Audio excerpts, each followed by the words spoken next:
Welcome to shadow news. ముందుగా headlines చూద్దాం. నందిగామ నియోజకవర్గంలో చంద్రబాబు పర్యటన. అప్పట్లో కుటుంబ నియంత్రణ పాటించనున్నామని వెల్లడి. ఇప్పుడు జనాభా వృద్ధి ఎంతో ముఖ్యమైన అంశమని వివరణ. లేకపోతే రాబోయే రోజుల్లో వృద్ధుల సంఖ్య పెరుగుతోందని ఆందోళన.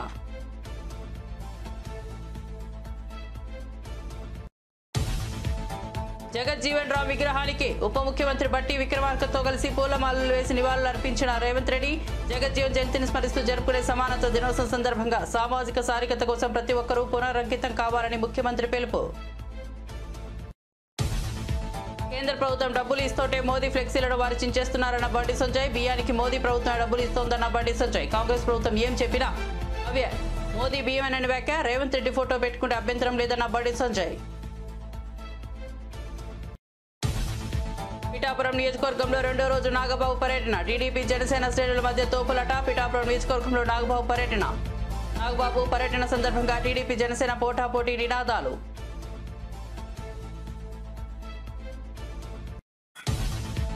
గ్రూప్ 1 పరీక్షల నిర్వహణపై బీఆర్ఎస్ నేత ఏనుగుల రాకేష్ రెడ్డి తీవ్ర ఆరోపణలు. ఫిబ్రవరిలో ఫలితాలు వస్తాయని నవంబర్లోనే కాంగ్రెస్ సోషల్ మీడియా ఖాతాలో పోస్టర్ రావడం ఆశ్చర్యంగా ఉందన్న ప్రశ్న.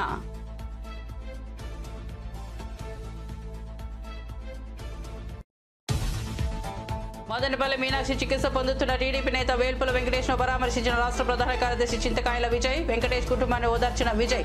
వైద్య ఖర్చుల కోసం ₹1,00,000 ఆర్థిక సహాయం.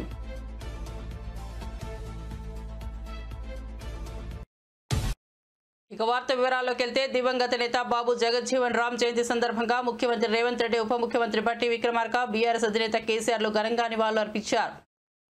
ఆయన దేశానికి చేసిన సేవలను స్మరించుకున్నారు. హైదరాబాద్లోని బషీర్బాగ్లో ఉన్న జగజ్జీవన్ రామ్ విగ్రహానికి ఉప ముఖ్యమంత్రి బట్టి విక్రమార్కతో కలిసి రేవంత్ పూలమాలలు వేసి నివాళులు అర్పించారు. ఈ సందర్భంగా రేవంత్ మాట్లాడుతూ, జగజ్జీవన్ జయంతిని స్మరిస్తూ జరుపుకునే సమానత్వ దినోత్సవం సందర్భంగా సామాజిక సాధికారత కోసం ప్రతి ఒక్కరూ పునరంకితం కావాలని ముఖ్యమంత్రి పిలుపునిచ్చారు. మాజీ ఉప ప్రధాని దివంగత బాబు జగజ్జీవన్ రామ్ జయంతి వేడుకలు బీఆర్ఎస్ పార్టీ కేంద్ర కార్యాలయం తెలంగాణ భవన్లో ఘనంగా నిర్వహించారు. బీజేఆర్ చిత్రపటానికి శాసనమండలిలో ప్రతిపక్ష నేత ఎస్ మధుసూదనాచారి సహా పలువురు బీఆర్ఎస్ నేతలు ఘనంగా నివాళులర్పించారు. జగజ్జీవన్ రామ్ కు భారతరత్న ఇవ్వాలని మధుసూదనాచారి డిమాండ్ చేశారు. రాష్ట్రంలోని కాంగ్రెస్ ప్రభుత్వం బాబు జగజ్జీవన్ రామ్ ఆశయాలకు విరుద్ధంగా పనిచేస్తోందని విమర్శించారు. ఈ కార్యక్రమంలో ఎర్రోల శ్రీనివాస్, కెల్లు శ్రీనివాస్ యాదవ్, పార్టీ నాయకులు పెద్ద సంఖ్యలో పాల్గొన్నారు.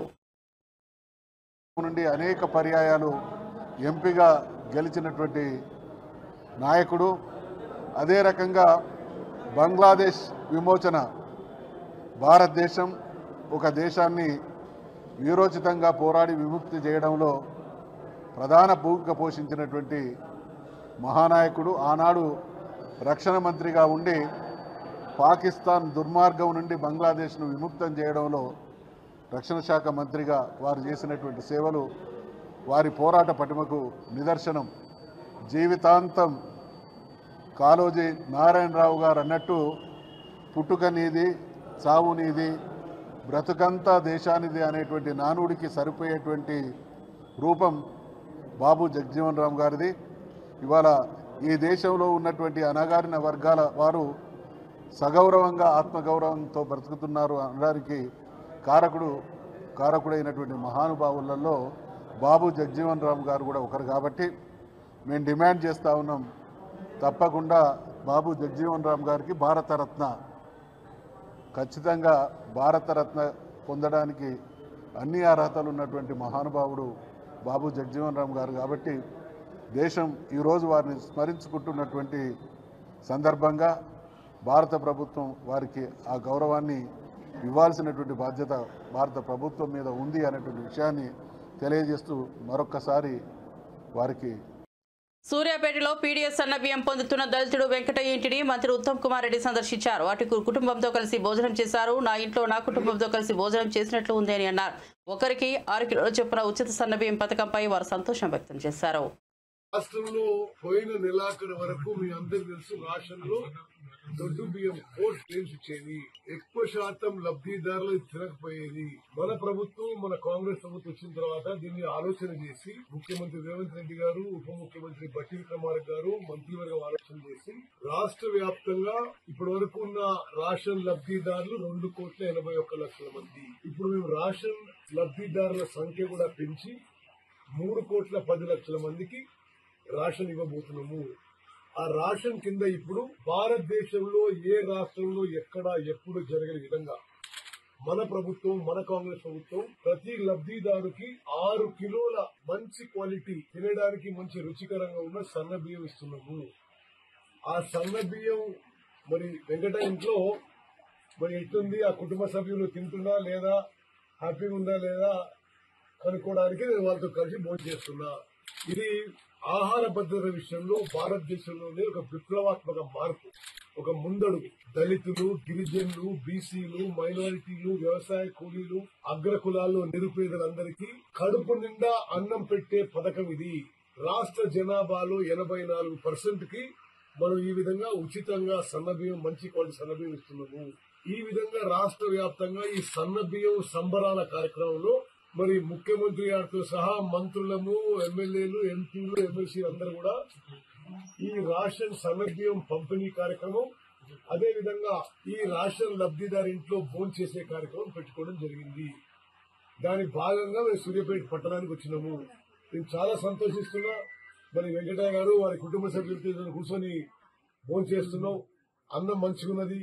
మరి ఒక మనిషికి సరిపోయే, నెలకి సరిపోయే 6 కిలోల బియ్యం ఇస్తున్నాం. దీని కింద గతంలో ప్రభుత్వము 40 రూపాయలు కిలోకి దొడ్డు బియ్యం కొని అది ఉచితంగా ఇచ్చినా ఎక్కువ ప్రయోజనం చెందలేదు. ఎందుకంటే 40 రూపాయలు కిలో కొని సంవత్సరానికి 10,665 కోట్లు ఖర్చు పెట్టినా ఆ బియ్యం జనం తినలేదు కాబట్టి 70 నుంచి 80% రీసైక్లింగ్ పోయేది. లబ్ధిదారులు అమ్ముకునేవాళ్ళు 5-10 రూపాయలకి. ఏది ప్రభుత్వం 40 రూపాయలు కొని ఫ్రీగా ఇచ్చారు. దానికి కొంత 20% ప్రభుత్వం నుంచి ఎక్కువ ఖర్చు పెట్టి ఇప్పుడు సుమారు 13,000 కోట్లు సంవత్సరానికి ఖర్చు పెట్టి 3,10,00,000 మంది జనాభాకి ఉచితంగా 6.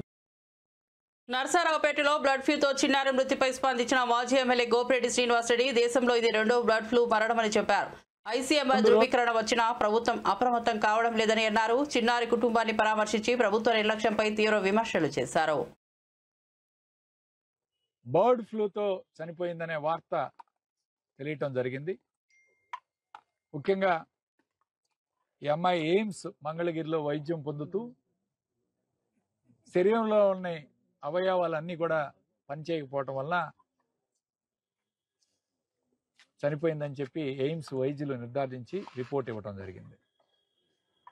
ముఖ్యంగా భారతదేశంలో బర్డ్ ఫ్లూ వలన చనిపోయిన 2వ వ్యక్తి అది నర్సరావుపేటలో జరగటం చాలా బాధాకరమైన విషయం, చాలా దురదృష్టకరం. మొదటి వ్యక్తి మహారాష్ట్రలో 2021 సంవత్సరంలో చనిపోయింది. ఇది 2వ కేసు, భారతదేశంలోనే 2వ కేసు బర్డ్ ఫ్లూ. ఈరోజు నర్సరావుపేటలో బాలిక చనిపోవడం అనేది చాలా బాధాకరమైన విషయం. ఇవాళ నిర్ధారించిన వైద్యులు ఎవరంటే ఎయిమ్స్ నుంచి ప్రతిష్టాత్మక, భారతదేశంలోనే ప్రతిష్టాత్మకమైన వైద్య సంస్థ హాస్పిటల్ ఎయిమ్స్ డాక్టర్స్ మంగళగిరి నుంచి, అట్లానే వీళ్ళు పంపించిన ల్యాబ్ ఐసీఎంఆర్ ల్యాబ్స్ పూణే, భారతదేశంలోనే మొట్టమొదటి అత్యంత ఈ యొక్క వైరాలజీ ల్యాబ్లో, వైరాలజీ విభాగంలో మొట్టమొదటి ల్యాబు. మనం ఏ టెస్ట్లైనా గతంలో అక్కడికే పంపించేవాళ్ళం. సో ఇలాంటి ల్యాబ్లో నిర్ధారించింది. సో ఇది సామాన్యమైన విషయం కాదు, చిన్న విషయం కాదు. మొట్టమొదటిది అసలు హాస్యాస్పదం ఏంటంటే ఇది బర్డ్ ఫ్లూ వలన కాదని ఇప్పుడే స్థానిక ఎమ్మెల్యే ప్రకటించడం అనేది చాలా హాస్యాస్పదమైన విషయం. అంటే అసలు ఎయిమ్స్ డాక్టర్స్ ఎంత వక్ఫ్ బిల్లుపై వైఎస్ఆర్ కాంగ్రెస్ పార్టీ స్పష్టతమైన వైఖరి తీసుకుంది. బీజేపీ తీసుకొచ్చిన వక్ఫ్ బిల్లుకు వ్యతిరేకంగా పార్టీ విప్ జారీ చేసి ఎంపీలతో ఓటు వేయించింది. ఈ విషయాన్ని గుంటూరు వైఎస్ఆర్సీపీ అధ్యక్షుడు అంబటి రాంబాబు వెల్లడించారు. ఆయన మాట్లాడుతూ మైనార్టీల హక్కుల పరిరక్షణకు వైఎస్ జగన్, వైఎస్ఆర్సీపీ మాత్రమే గలం విప్పుతోందన్నారు. ఇక చంద్రబాబు మాత్రం వక్ఫ్ బిల్లుకు అనుకూలంగా ఓటు వేసి ఇప్పుడు వైఎస్ఆర్సీపీపై ఫేక్ ప్రచారాలు చేస్తున్నారంటూ విమర్శించారు. చంద్రబాబు వల్ల ప్రత్యేక హోదా పోయిందని, పోలవరం అభివృద్ధి కూడా ప్రభావితమైందని అన్నారు. మాట్లాడాల్సిన అవసరం ఉంది, కోర్టులో ఉన్నాయి కదా, తేల్చుకోవచ్చు కదా. ఎక్కడ మాట్లాడారంటే చంద్రబాబు నాయుడు గారు మాట్లాడుతున్నారా మైనారిటీస్ కోసం మాట్లాడుతున్నది వైఎస్ జగన్మోహన్ రెడ్డి గారు, వైఎస్ఆర్ కాంగ్రెస్ పార్టీ తప్ప మరొకరు లేరనేది కూడా ఈ సందర్భంగా నేను చెప్పదలుచుకున్నా. కాంగ్రెస్ పార్టీ మాట్లాడుతుంటే కాంగ్రెస్ పార్టీ ఎందుకు మాట్లాడుతుంది, జగన్మోహన్ రెడ్డి గారిని ఎట్లా ఇబ్బంది పెట్టాలి, ఇదేగా షర్మిలమ్మ గారి యొక్క స్ట్రాటజీ జగన్మోహన్ రెడ్డి గారిని ఎలా ఇబ్బంది పెట్టాలి అనేది. ఇవాళ పోలవరం గురించి నాకన్నా ముందే మాట్లాడొచ్చు, నాకన్నా ముందు మాట్లాడితే నాకు ఎక్కువ వర్క్ చేస్తారని నాకు అర్థం కాదా. ఉన్న విషయం చెప్తున్నా కదా నేను. ఇవాళ నేను చెప్తున్నా, ఇవాళ కాదు నేను చెప్పింది, ఇదే ఇలాంటి ప్రెస్ మీట్లో అనేక సందర్భాల్లో చెప్పా. 41.15K చంద్రబాబు నాయుడు గారు అంగీకరించేశారు. శ్రీమద్ రమారమణ గోవిందో శటకోపం పెట్టేశాడు. ఆ రోజున ఏ విధంగా అయితే ప్రత్యేక హోదాని మంట కలిపాడో ఇవాళ పోలవరాన్ని కూడా మంట కలిపేటటువంటి కార్యక్రమం చేస్తున్నాడు. 41.15కు మాత్రమే నీరు నిల్వ చేసే విధంగా కేంద్రం నిధులు ఇస్తుంది, మిగతాది ఎగ్గొడుతుంది. స్పష్టంగా వాళ్ళు చెప్పేశారు. చెప్పనుకున్నా ఇవాళ ఇద్దరు మంత్రులు ఉన్నారు కదా, అడగండి. మీ అందరూ నన్ను అడిగారు కదా, అడగండి రేపు ఇద్దరు మంత్రుల్ని, తెలుగుదేశం మంత్రుల్ని, బీజేపీ మంత్రుల్ని, చంద్రబాబు నాయుడు గారిని అడగమనండి, ఈనాడిని, ఆంధ్రజ్యోతిని చెప్పమనండి దీనికి సమాధానం. ఒక స్టోరీ రాయమని నేను చెప్పిన దానికి, నేను చెప్పింది తప్పని. 41.15కు మాత్రమే పోలవరాన్ని కట్టడి చేసి 25,000 కోట్ల నుంచి 30,000 కోట్ల వరకు LA&RR ఇవ్వాల్సినటువంటి బాధ్యత నుంచి కేంద్ర ప్రభుత్వం తప్పుకుపోతుంది. దీనివల్ల రాష్ట్రం దెబ్బతినిపోతుంది. ఏదైతే విడిపోయిన ప్రభుత్వానికి, విడిపోయిన రాష్ట్రానికి పోలవరం అయినా దక్కుతుంది, విడిపోయిన రాష్ట్రానికి ప్రత్యేక హోదా అయినా దక్కుతుంది అని ఆశపడితే ప్రత్యేక హోదా కాకెత్తుకుపోయింది, ఇదేమో గద్దెత్తుకుపోతుంది. ఏమిటి అన్యాయం అని అడుగుతా ఉన్నా. చంద్రబాబు నాయుడు గారు ఎందుకు ఈ వ్యవహారాలు చేస్తున్నాయంటే ఆయన ఇంట్రెస్టులు వేరు. వాళ్ళ అబ్బాయిని ఏదో ఒక విధంగా అధికారంలో కూర్చోబెట్టడానికి భారతీయ జనతా పార్టీ కావాలి. రాష్ట్రం సర్వనాశనం అయిపోయినా పర్వాలేదు, ఇదే ధోరణితో వ్యవహరిస్తున్నారు. కాదని చెప్పమంటున్నా నేను. కాదు అని కేంద్ర మంత్రుల్ని, రాష్ట్ర మంత్రుల్ని, మా మిత్రుడు రామానాయుడిని చెప్పమంటున్నా. పచ్చ చొక్కా దిగుతున్నాడు రోజు పోలవరం పోలవరం అని చెప్పమంటున్నా నేను. రేపు చెప్పను. 41.15 నల్గొండ జిల్లాలో ఓ మంత్రి సోయిలేక మైకుల్లో మాట్లాడడానికే పరిమితమయ్యారని, ఆయనకు రైతుల కష్టాలు పట్టవని, కమిషన్ దందాలో నిమగ్నమైపోయారని మాజీ మంత్రి ఎమ్మెల్యే జగదీష్ రెడ్డి తీవ్రంగా విమర్శించారు. ప్రజలు ప్రశ్నిస్తే వారిపై అక్రమ కేసులు పెట్టిస్తున్నారని, మంత్రులు ప్రజా సమస్యలు పట్టించుకోకుండా హెలికాప్టర్లో తిరుగుతూ ఎంజాయ్ చేస్తున్నారని ఆరోపించారు. అధికారులు కాంగ్రెస్ ఏజెంట్లుగా మారారని, పోలీసులు చట్టాన్ని మర్చి అతి చేయవద్దని సూచించారు. ప్రభుత్వం చేసే దుర్మార్గాల్ని ప్రశ్నిస్తూ ప్రజలు వాళ్ళ బాధను వ్యక్తీకరిస్తుంటే సోషల్ మీడియాలో పెడుతున్నారు, వాట్సాప్లో పెడుతున్నారు అని చెప్పి కేసులు పెట్టించి భయపెట్టించి దాన్ని అణిచివేస్తున్న ఒక పిచ్చి ప్రయత్నంలో ఉన్నారు. ఈ తెలివితక్కువ ప్రయత్నాలు మానుకుంటే మంచిది ప్రభుత్వం, మంత్రులు. ఇవాళ కూడా నల్గొండలో మా పార్టీ మాజీ సర్పంచ్ బండ మీద రాములు అని చెప్పి తను ప్రజల్లో ఉన్నాడు కాబట్టి ప్రజలు అంటున్న విషయాన్ని పెట్టినాడు. సోషల్ మీడియాలో పెడతాడు, తప్పకుండా పెడతాడు. నేను విజ్ఞప్తి చేస్తున్న జిల్లాలో ఉన్న అందరు సోషల్ మీడియా యాక్టివిస్టులు కావచ్చు, వాట్సాప్లలో మెసేజ్ చూసే కావాలి వాళ్ళు కావచ్చు, పెట్టారు వాళ్ళు కావచ్చు, ఇంకా పెద్ద ఎత్తున పెట్టండి. ఈ మంత్రుల గాలి ప్రయాణాలు, గాలి చేష్టలు అన్నిటి మీద ప్రశ్నించండి. ప్రజలు ఏమనుకుంటున్నారో దాన్ని ఉన్నట్టుగా పెట్టండి. ఎవరికి భయపడే పని లేదు. టిఆర్ఎస్ కార్యకర్తకు మీద ఈగ వాలినా చీమ కలిసినా మేము సిద్ధంగా ఉన్నాం ఎప్పుడు ఎక్కడైనా రావడానికి. నాయకత్వం కూడా సిద్ధంగా ఉంది. ప్రభుత్వాన్ని ప్రశ్నిస్తూనే ఉండండి. ఈ గాలి నాయకులు గాలిలో తిరిగేటోళ్ళతో ఏమీ కాదు. ప్రజల్లో నుంచి ఎప్పుడో దూరం అయిపోయింది. వాళ్ళ పార్టీ కార్యకర్తలు అసహించుకుంటున్నారు వీళ్ళు చేసేది చూసి. వీళ్ళు పొదువుకంగానే రాత్రిపూట రివ్యూ మీటింగ్లకి ఆలస్యం అవుతుందని చెప్పి గాలిలో తిరుగుతున్నారు. పాపం చీకటి అయితే ఆలస్యం అవుతుంది, రాత్రిపూట రివ్యూ. అంతకు మించి అంత తప్ప వేరే లేదు. గ్రూప్ 1 పరీక్షల నిర్వహణపై బీఆర్ఎస్ నేత ఏనుగుల రాకేష్ రెడ్డి తీవ్ర ఆరోపణలు చేశారు. టీఎస్పీఎస్సీ నిర్వహించిన పరీక్షల్లో అనేక అవకతవకలు చోటు చేసుకున్నట్లు అనుమానాలు ఉన్నాయని పేర్కొన్నారు. ఫిబ్రవరిలో ఫలితాలు వస్తాయని, నవంబర్లోనే కాంగ్రెస్ సోషల్ మీడియా ఖాతాల్లో పోస్టులు రావడం ఆశ్చర్యంగా ఉందని ప్రశ్నించారు. టీఎస్పీఎస్సీ ఇవ్వాల్సిన సమాధానం ముందుగానే కాంగ్రెస్ ఎలా వెల్లడించిందని నిలదీశారు. 9,000 మంది రీకౌంటింగ్ కు దరఖాస్తు చేసిన ఒక్కరికి మార్కులు పెరగకపోవడం అనుమానాస్పదమని వ్యాఖ్యానించారు. టీఎస్పీఎస్సీ కాన్ఫిడెన్షియల్ డేటా కాంగ్రెస్ కి ఎలా వెళ్తుందో తెలుసుకోవాలన్నారు. ఫిబ్రవరిలో వస్తాయని చెప్పేసి నవంబర్లో, మిత్రులారా ఈ ప్రభుత్వము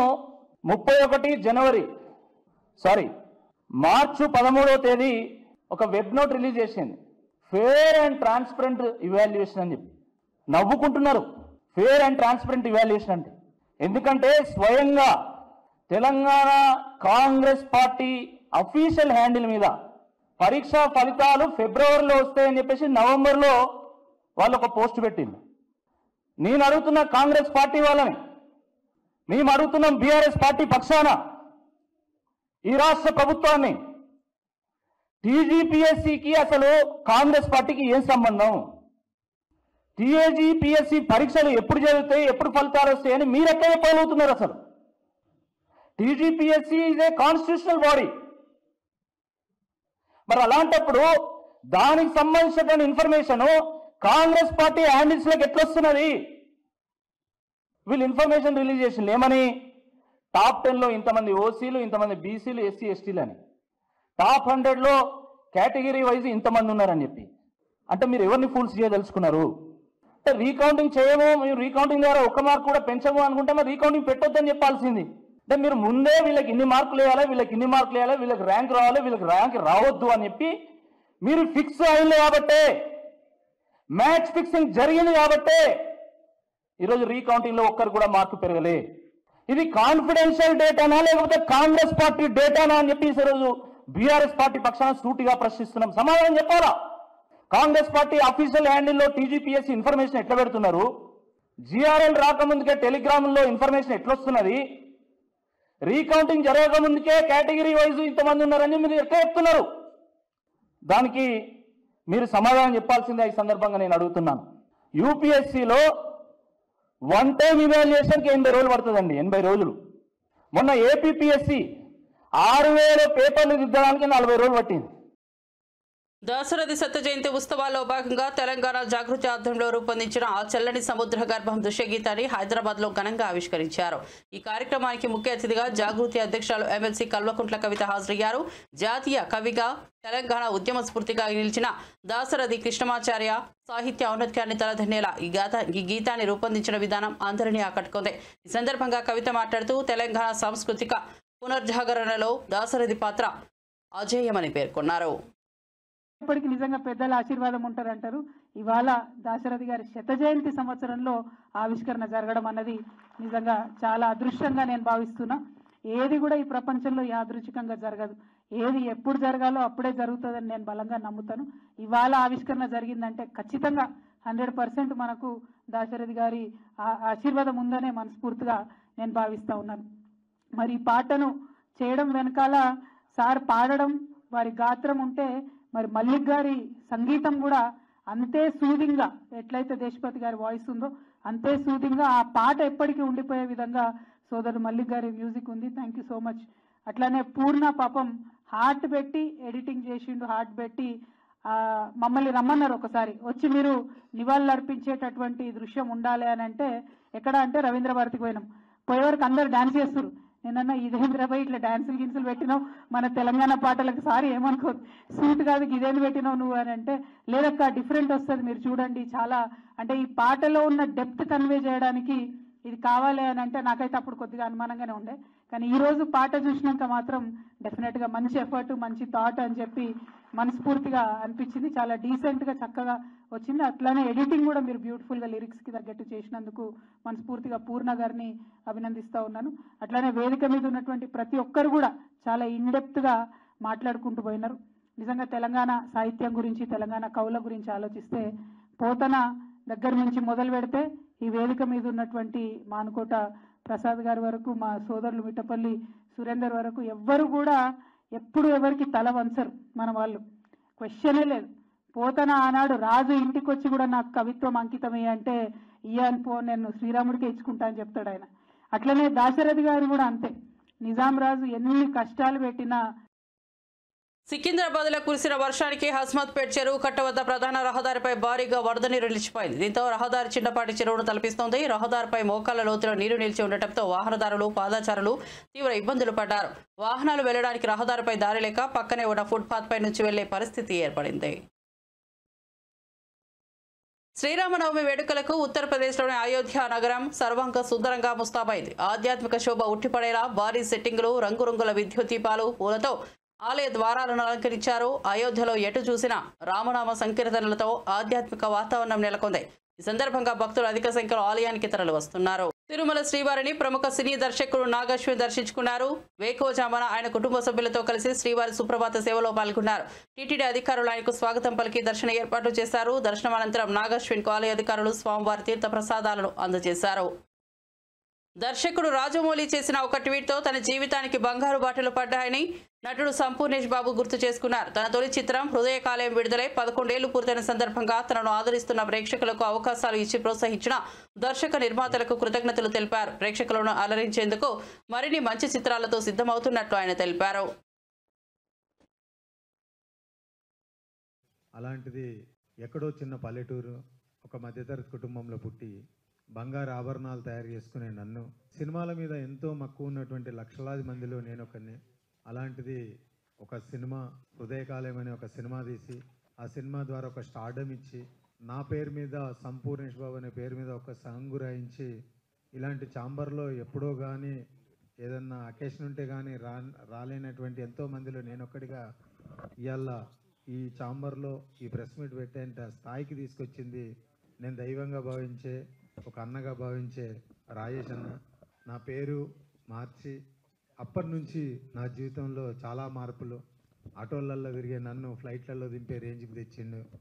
నేను వాడుతున్నటువంటి కారు కూడా నిజంగా నేను ఎప్పుడైనా కొననా అనుకున్నది ప్రతిదీ 11 సంవత్సరాల కింద స్టార్ట్ అయినటువంటి జర్నీ ఇప్పటి వరకు నా జర్నీలో అన్ని అద్భుతాలే.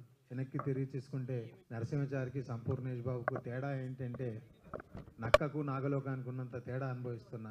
ఇదంతా ఇచ్చినటువంటిది రాజేష్ అన్న. రాజేష్ అన్నకు నా లైఫ్ ఉన్నంత వరకు నేను రుణపడి ఉంటా. మా ప్రయత్నానికి సపోర్ట్ చేసినటువంటి మొదటి గురువు అంటే మొదటి సపోర్ట్ చేసి మా భుజం తట్టిన వ్యక్తి ఎవరు అని అంటే గురువు గారు రాజమౌళి గారు.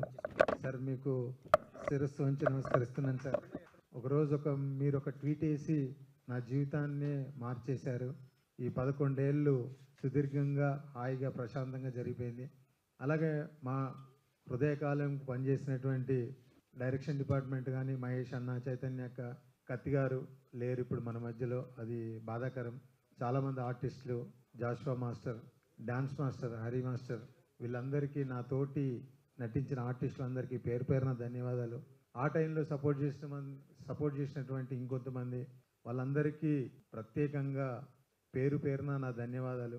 తమ్మారెడ్డి సార్, మారుతి సార్, సందీప్ కిష్ణన్న, ఇలా చాలామంది సపోర్ట్ చేశారు కాబట్టి నేను ఈరోజు ఇక్కడ కూర్చోగలుగుతున్నా. చాలా హ్యాపీ అండి. ఒక మట్టిలో మాణిక్యంలాగా నన్ను ఈ స్థాయిలో నిలబెట్టారు.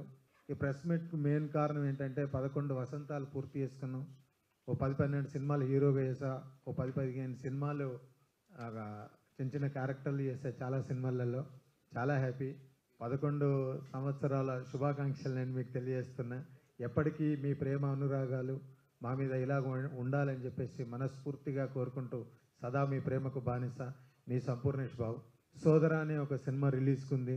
నేను సంజయ్ నటించినటువంటిది.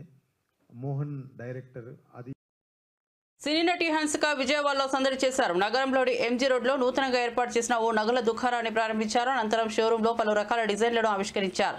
ఈ సందర్భంగా నటిని చూసేందుకు అభిమానులు అధిక సంఖ్యలో తరలివచ్చారు.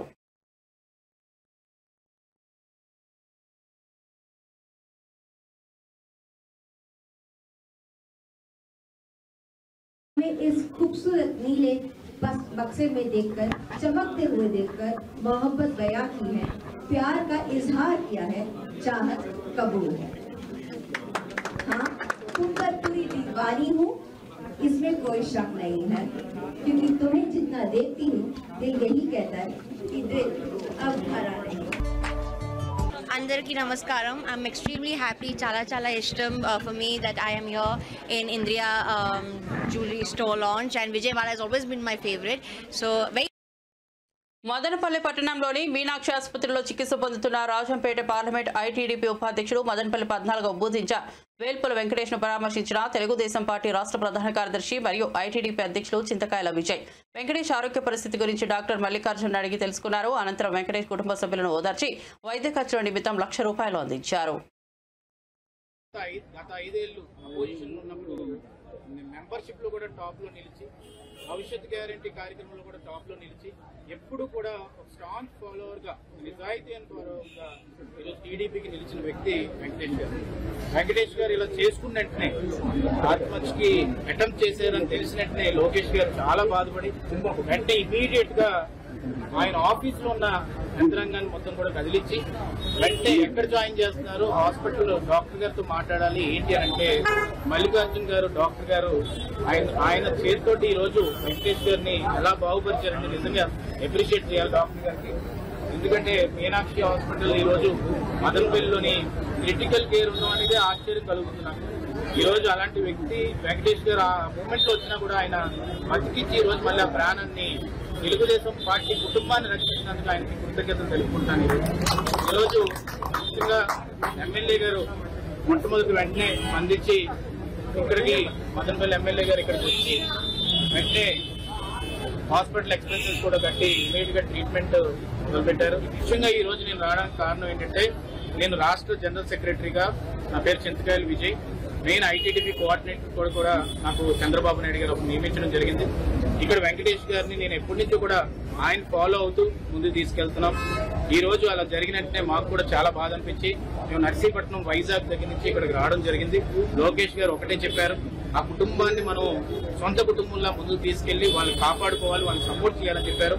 ₹1,00,000 ఇవాళ ఎక్స్పెన్సెస్ కి హాస్పిటల్లో ఆ ట్రీట్మెంట్ ఎక్స్పెన్సెస్. పిఠాపురం నియోజకవర్గ వ్యాప్తంగా పల్లె పండుగ కార్యక్రమం ద్వారా మహాత్మా గాంధీ జాతీయ ఉపాధి హామీ పథకం కింద నిర్మించిన గ్రామీణ రహదారులను శాసనమండలి సభ్యులు కొనిదెల నాగబాబు ప్రారంభించి ప్రజలకు అందుబాటులోకి తీసుకొస్తున్నారు. డిప్యూటీ సీఎం పంచాయతీరాజ్ మరియు గ్రామీణ అభివృద్ధి శాఖ మంత్రి పవన్ కళ్యాణ్ నియోజకవర్గంలో చేపట్టిన అభివృద్ధి పనుల్లో భాగంగా ఈ రోడ్డు నిర్మించారు. శనివారం ఉదయం పిఠాపురం మండలం కుమారపురం హౌసింగ్ లేఅవుట్ 1లో 15.70 లక్షల అంచనాల వ్యయంతో నిర్మించిన సీసీ రోడ్డును శాసనమండలి ప్రభుత్వ పిడుగు హరిప్రసాద్తో కలిసి ప్రారంభించారు. రాష్ట్రంలో మొన్నటి నుంచి కాంగ్రెస్ ప్రారంభించిన సన్న బియ్యం పథకం ప్రధాని మోదీ బియ్యమేనని కేంద్ర మంత్రి బండి సంజయ్ అన్నారు. శనివారం ఆయన బీజేపీ స్టేట్ ఆఫీసులో మీడియాతో మాట్లాడారు. మోదీ బియ్యాన్ని సక్రమంగా అందించాల్సిన బాధ్యత రాష్ట్ర ప్రభుత్వం ఉందన్నారు. అన్ని రేషన్ దుకాణాల్లో మోడీ బియ్యం తీసుకోవడానికి ప్రజలు బారులు తీరుతున్నారని చెప్పుకొచ్చారు. కేంద్ర ప్రభుత్వం బియ్యం అందిస్తుంటే ఇవన్నీ పెళ్లికి పోయి మంగళహారతి పట్టినట్లు కాంగ్రెస్ పార్టీ నేతలు ప్రధాని మోదీ కేంద్రం పేరు ప్రస్తావించకుండా వాళ్ళ పథకం చిత్రీకరించారని ఆరోపించారు. బియ్యం పంపిణీ పథకంపై వీధి నాటకాలు చేసే వారికంటే కాంగ్రెస్ పార్టీ నేతలు అంతకు మించి నటిస్తున్నారని ఆరోపించారు. పేరు చెప్పకుంటే మాకు కూడా బాధ ఉంటుంది. పేరు కోసం ప్రయత్నం చేస్తలే మేము, పేరు కోసం తాపత్రయ పడతలే మేము. కానీ ఇచ్చేది కేంద్ర ప్రభుత్వం మోడీ గారి బియ్యము, చెప్పుకునే మాత్రం కాంగ్రెస్ పార్టీ. ఇలా వరంగల్లో నర్సంపేటలో భారతీయ జనతా పార్టీ కార్యకర్తలు మోడీ గారు ఫ్లెక్సీ కడితే పోలీసు వాళ్ళతో చింపేయిస్తున్నారు. అంటే ఇంత అరాచకము. ముఖ్యమంత్రి గారు ఫోటో పెట్టుకొని మాకు ఏమి ఇబ్బంది లేదు, కానీ దయచేసి మోడీ గారు ఫోటో పెట్టంటున్నాను. మీ విజ్ఞత గురించి తెలంగాణ సమాజం ప్రశ్నిస్తున్నది. ఇలా మోడీ గారు బియ్యం అంటారు తప్ప కాంగ్రెస్ పార్టీ బియ్యం అని ఎవరన్నారు? ఎందుకంటే ఇచ్చేది మోడీ గారు కాబట్టి. ఇలా ప్రజలు మేము మోడీ గారు బియ్యం తింటున్నామంటారు తప్ప కాంగ్రెస్ పార్టీ ఇచ్చే బియ్యం తింటే వాళ్ళు అన్నారు. మీరు ఎంత చేసినా, మీరు ఎన్ని నాటకాలు చేసినా కూడా మోడీ గారి బియ్యం అవి రాసి పెట్టుకోండి. అవి ఇప్పటికైనా కనీసం మీకు నీతి, నిజాయితీ, నిబద్ధత, కనీసం విజ్ఞత ఉంటే వాస్తవాలు ఒప్పుకొని మీరు మోడీ గారు ఫోటో పెట్టండి. కేంద్ర ప్రభుత్వం ఇస్తుందని చెప్పండి. మీరు దానిలో మీ వాటా రూపాయినా చెప్పుకొని, ఎవరిదంటారు రూపాయి మీరు ఇచ్చేది రూపాయి చెప్పుకొని, ₹10 ఇస్తున్నారు చెప్పుకొని, ₹10 ఇస్తున్నారు చెప్పుకొని, ఎందుకు చెప్పుకుంటారు?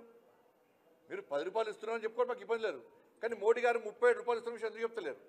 ఇది గత ప్రభుత్వమే ఇవ్వాల్సి ఉంటే మేము డిమాండ్ చేస్తున్నాం. సన్న బియ్యం ఇవ్వాలి. మోడీ గారు పైసలు ఇస్తున్నారు. ₹30 కిలో బియ్యానికి ₹30 ఇస్తుంటే మీరు సన్న బియ్యం ఇవ్వండి, సన్న బియ్యాన్ని మొత్తుకుంటే ఇచ్చుడే లేదా? అప్డేట్స్ కోసం చూస్తూనే ఉండండి షాడో న్యూస్.